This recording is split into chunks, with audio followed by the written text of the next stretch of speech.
Magandang hapon sa inyo lahat. Ito po si Herbert Curia, author, promoter ng Human Rights Promotions. Ang boses ng Human Rights Promotions. Sa malayang demokrasyang ito, kakibat ang ating pananalig sa ating banal na Panginoon Diyos, banal na Panginoon sa Kristo at gabay ng kaliwanagan ng Banal Santa Maria, mula sa isyong ating nakalap at pagbabantay sa mabuting pamamahala, patas na hustisya at karapatang pantao.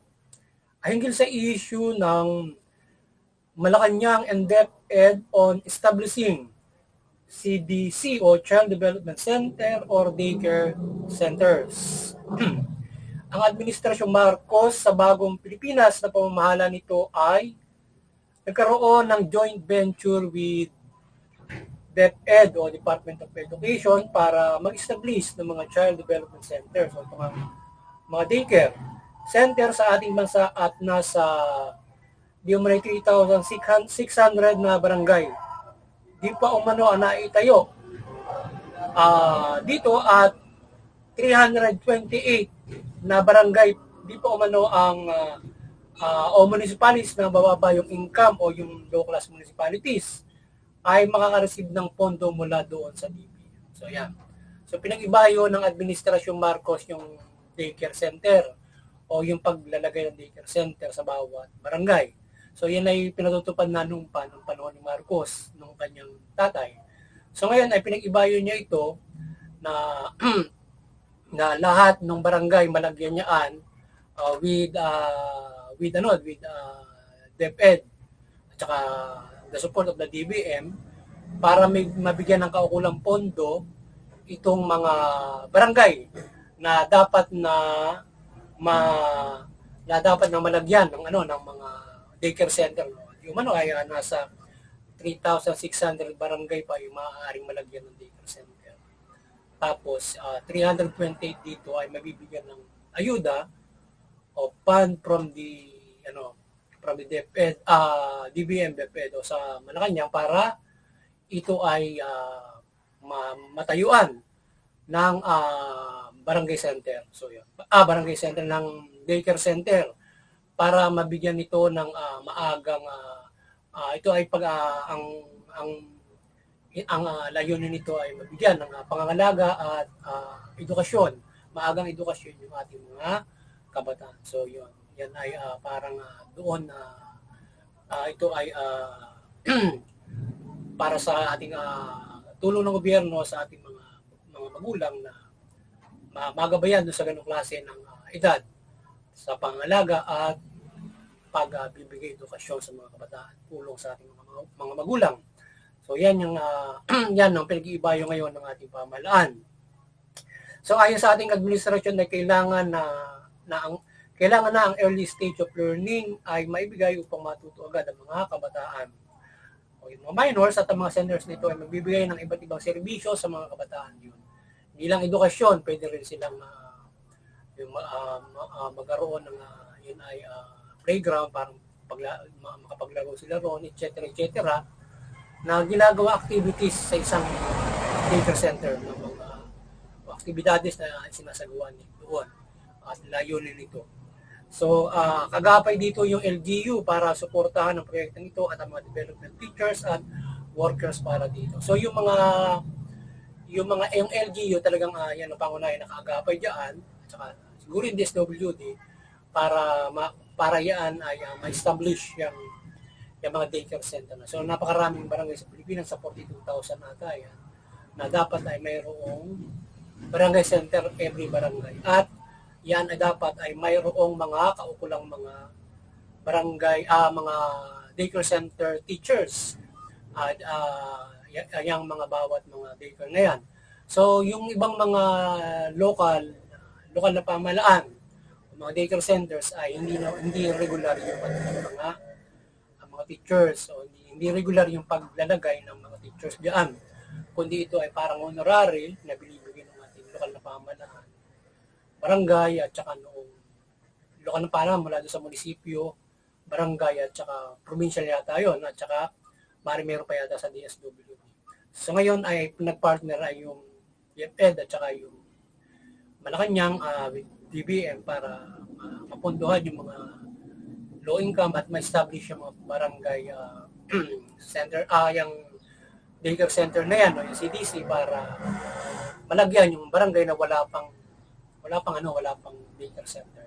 At iba't ibang mga pangangailangan na dapat na naibigay diyan sa mga daycare centers na yan. So ngayon ay ang Human Rights Promotions ay maring sumusuporta sa mabuting pamamahala, patas ng hustisya at karapatang pantao. Sa isyong ito ng Malacanang DepEd Joint Venture to establish Child Development Center o yung in every barangay o itong daycare centers ay ating may team na sinusuportahan ang hakbangin na ito ng pamahalaan na mabigyan ng early learning stage sa mga kabataan.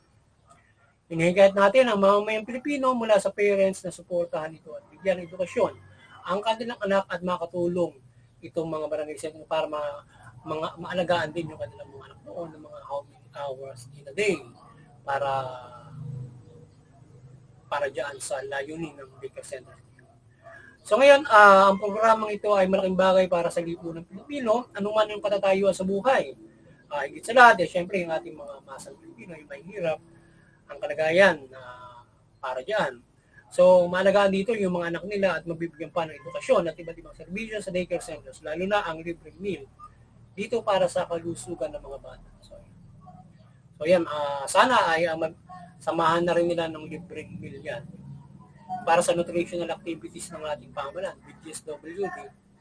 Lagyan na rin ng libreng meal yung daycare center from the DSWD para na nutrition doon sa mga kabataan. Mas maganda yun, di ba? For every LGU, yung DSW tumulong para doon sila magbibigay ng nutrition. Aside from doon sa elementary, bibigay sila ng nutrition doon. Ganon din doon sa mga lalong-lalo na dyan sa early stage na yan, sa daycare center. So, nung panahon ni Marcos, natatandaan ko, meron yan. Para may libre meal yan. No? Sa mga kabataan pa kami. Talagang libre merienda yung ganon. So, ang programang ito ay pag-usayin ng pamahalaan mula sa pagtutulungan ng Palasyo at DepEd. DLGU, upang patuloy itong maging gabay sa maagang pag-aaral ng mga kabataan. So, magbigay din ng nutrition support o free meal ng ating pamahalaan para hindi makulawaan ng mga bata ang pag-aaral kung may sapat na kinakain. So, yung maaaring makatulong yung mga mag-aaral ng mga kabataan. Hindi pa kumakain sila doon sa bahay nila, walang maibigay yung mga parents. Malibre na rin sila ron, di ba? Malaking bagay yun. At na-educate pa rin sila, di ba? So, yan ang napakahalaga at napakaganda pagtulong ng pamahalaan in developing child sa pagtulong ng pamahalaan mula doon sa lalong-lalo na tulong ito doon sa mga kababayan natin ang mga kapos yung kita nga. Wala sapat na kinikita habang yung ating pamahalaan ay pinag-iibayo yung employment and o pagbibigay ng trabaho, negosyo sa mga Pilipino, mga income sila ng from minimum to standard salary na dapat na yung dapat magkaroon tayo ng full employment at yung salary natin, yung minimum wage yan, dapat yan ay standard. So dapat makamit natin yun. At ang problema pa nga natin ngayon ay full employment. Yun ang ating dapat. Even though kahit tayo ay nasa minimum wage na hindi mo naman sapat na hindi pa standard, ay ito yung nakaka-cope up. But in the other hand, ito yung makatutulong para hindi magkaroon ng kagutuman yung mga ibang kababayan. Maka-cope up, kahit paano makapag-aral.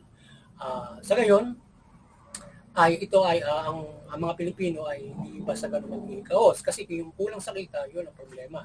Walang permanent yung trabaho. Underemployed, unemployed. So yun ang mga problema doon. So kaya dapat ay may regular na trabaho ka o regular na pagnenegosyo para kumikita ka ng sapat.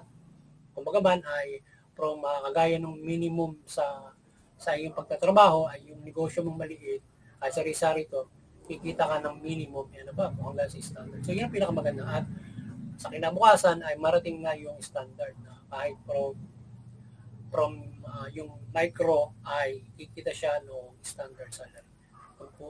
Kaya kung meron siyang empleyado, ganun din ang ibigay ng sahod. Kaya dapat ay pagdating ng kinabukasan o tamang panahon na gawin ng ating administrasyon ngayon hanggang sa dumating ang ibang panahon na marating yung full employment with standard salary o yung ayos sa karapatan natin para walang libo ng Pilipino na naiiwan, naghihirap. So lahat sila na tayo ay makakakupa sa pamumuhay na ito. Standard living ika nga. So, yan, we hope ang lahat ng barangay ay we hope ang lahat ng barangay ay malagyan nito at maakay nila ang mga kabataan at mabigyan ng edukasyon at ang mga magulang ay kanilang magabayan din sa pagpapalaki ng anak at pagbibigay aral. So, yan.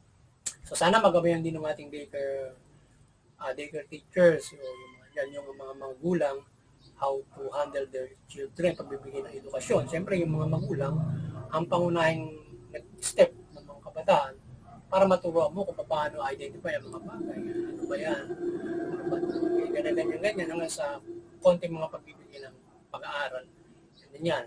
Edukasyon na, prep, daycare, prep, kinder, to yan.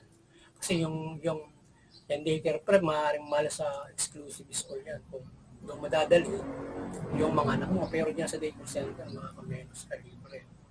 So naway maturuan din sila ng katikismo for the young age at sila ay maagang magabayan sa kanilang pananalig sa puso. So tayo, unahin, tinuturuan natin yung mga children magdasal, manampalataya sa Diyos, di ba?